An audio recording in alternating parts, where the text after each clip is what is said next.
नमस्ते साथियों।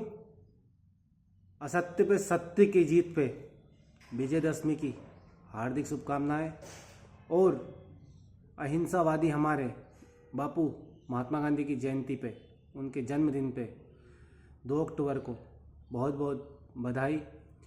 इसी के साथ मैं कहना चाहता हूँ, बात कर लेते हैं हम दशहरे की बात, कि वास्तव में जो लोग दशहरे पे रावण को मारते हैं, वो मारने वाले लोग या जलाते हैं जो भी है, क्या वास्तव में उनके पास राम के अनुसरण करने वाले गुण हैं? क्या वो मर्यादा पुरुषोत्तम के अंतर्गत काम करते हैं या अपने जीवन में हमेशा सत्य पे चलते हैं? क्योंकि जो विजयदशमी है वो तो हमें इसी चीज़ की प्रतीक बताती है कि असत्य पे सत्य की जीत हुई। तो ये जो आज हम मना रहे हैं उस पर विशेष करके लोग अगर चाहें तो उसी सत्य के हिसाब से लोगों का कल्याण करें तो होता चला जाएगा। लेकिन आप देखेंगे कि रावण को जलाने के लिए बहुत से राजनेता आते हैं और कार्यक्रम बड़े बड़े उत्साह होते हैं। क्या वो इस हिसाब से इस कार्य को करने योग्य हैं कि सिर्फ अपने पद और प्रतिष्ठा के हिसाब से ही वाहवाही लूटने के लिए आ जाते हैं?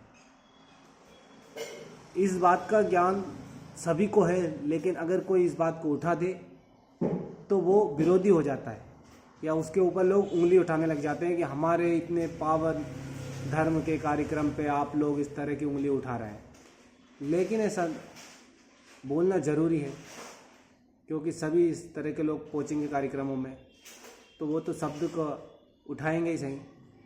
तो हमें भी विजयदशमी पे अपने मन में ये ठान लेना चाहिए कि हम एक विशेष करके इस कार्यक्रम को अगर आयोजन कर रहे हैं तो उनके अनुसरण या गुण हमारे बीच में कुछ होने चाहिए। हमारे द्वारा गरीबों का अहित बिल्कुल ना होना चाहिए, गरीबों का कल्याण होना चाहिए। बस यही बात का हम विशेष ध्यान रखें तो राम जी का हमारा कर्तव्य पूरा हो जाए। अब आज दूसरी बात, आज 2 अक्टूबर है।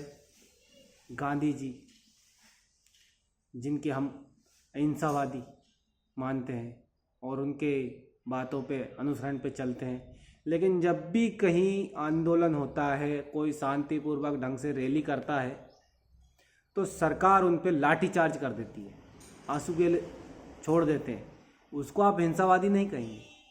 अगर उसी चीज़ को अगर वो जो आंदोलन कर रहे हैं वो अगर अहिंसा पे ना करके हिंसा पे अगर उतर आते हैं तो फिर वो क्या करेंगे? सरकार की बात अगर कोई उठा रहा है तो सरकार उसको दबाने की कोशिश ना करे। अपने ऊपर किसी प्रकार का अहित हो रहा है जब भी तो लोग उसको हटा रहे हैं, कि बोल रहे हैं कि हमारे साथ ये धोखा हुआ है। आपको एक बात बता दूं विजयदशमी के माध्यम से कि 12 अक्टूबर दिन रविवार को भोपाल में नीलम पार्क में सभी बैंक मित्रों द्वारा धरना प्रदर्शन दिया जा रहा है, जिसमें वहीं से एक रैली निकाल के मुख्यमंत्री आवास तक जाएगी और मुख्यमंत्री जी को एक ज्ञापन देगी कि हमारे बैंक मित्रों के साथ क्या हुआ है। इसी के साथ मैं बता दूं कि हम अहिंसा का मार्ग ना अपनाते हुए, जो कि शांतिपूर्वक अहिंसा के हिसाब से चलते हुए और इस कार्यक्रम को बढ़ाएंगे। हम शांतिपूर्वक इस आंदोलन को करना चाहते हैं। जो भी बैंक मित्र हमें सहयोग करें और जो सब लोग धर्म प्रेमी बंधु, आज विजयदशमी की हार्दिक हार्दिक शुभकामनाएं।